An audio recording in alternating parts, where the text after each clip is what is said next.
One thing I was going to talk about in a separate segment, but I'll just talk about it now, is with regard to the U.S. Embassy in Russia. Anya, have you heard the news about what happened? Russia became what's called a homeless country on the list of countries. Could you talk about that?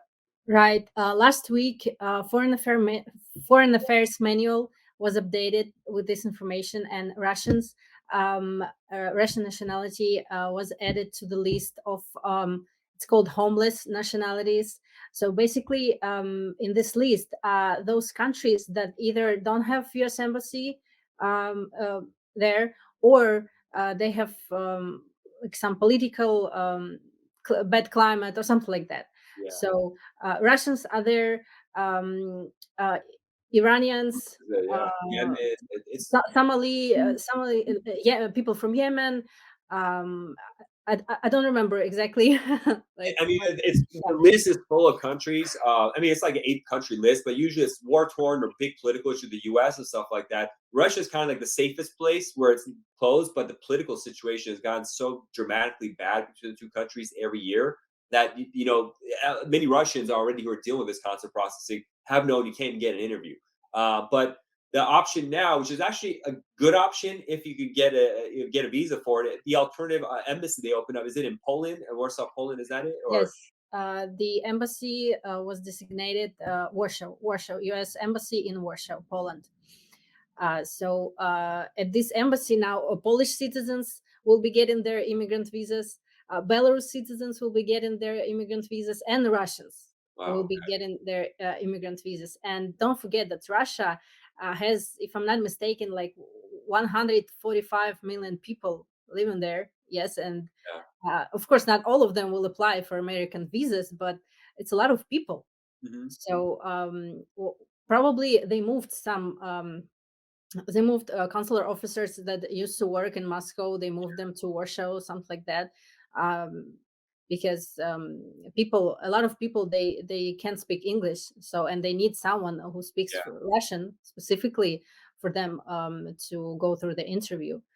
But I think it's a good move. It's a good move. They announced that they're gonna designate special embassy for Russian citizens in May of this year. So it's been almost like what, around 6 months Yeah. after they have it done. But it's good. It's It, good. All these cases will start moving little by little. But I believe because it's just one embassy working for three different countries. As I said, it's Poland, Belarus, and Russia.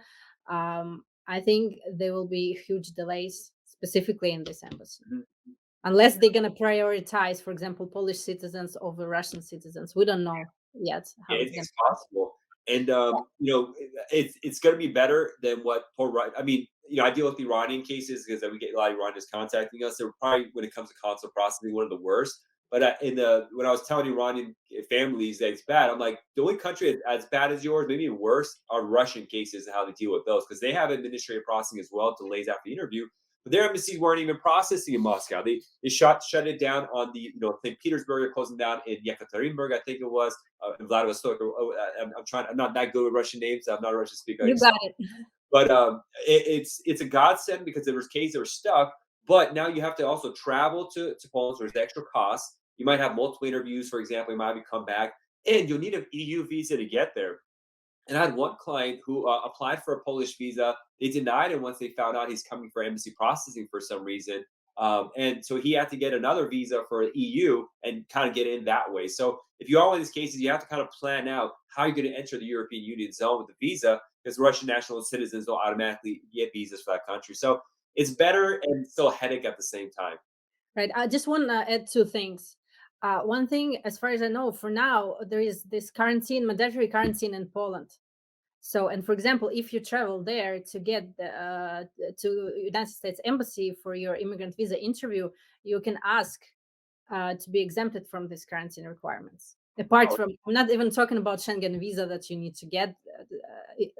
Some yeah, there people were need to get. quarantines. Yeah, you're right. You have to come in early and spend a couple Yeah, days, all that kind of yeah. stuff. Yeah. Plus medical exam. So now all Russians, I don't know how it's gonna work. Will they get their medical exams still in Moscow and just like go to Warsaw for immigrant visa processing, or they're Yeah. gonna get their medicals in Warsaw? Just all these like small logistics, and it's gonna affect a lot of people. It's Yeah. gonna make their life harder for sure. Yeah, all these changes when immigration happens, people think it's paperwork, but really the big work we do is just figuring out these logistics because it literally changes almost every couple hours at nowadays, where it's like every country's different, every embassy deals differently, every medical is different, and just there's so many different parts and that are inconsistent. There's delays. It's very emotionally charged too because people are separated from their families. They may lose if they're employment based, they may lose their jobs. So this is a it's a complete disaster, frankly, but there's some light. This Polish embassy situation has helped a lot of Russian nationals be able to finish their embassy processing and come to the United States. Hopefully, the vaccine Sputnik works and FDA approves it, or the WHO World Health Organization approves it, so they get around that issue. Because just having to travel to another country, do a medical checkup, do vaccines, there's additional costs. They have to translate their money into EU. There's currency costs, so it's just like it's more and more expensive for people that are just kind of trying to join their family during the pandemic when jobs are shut down and the like. So I wanted to have a separate segment for this, but I needed to jump into this, especially because you know that region very well. To add your point, so we actually handle a lot of cases from Eastern Europe. We have a Russian speaker yourself on the team, so if you're your family are interested, particularly our folks is family-based immigration at this time. To learn more about the process, please email me at info@jqqlaw.com. You can even type in Russian. I won't be able to read it, but Anya will take a look. I'll take And care of that.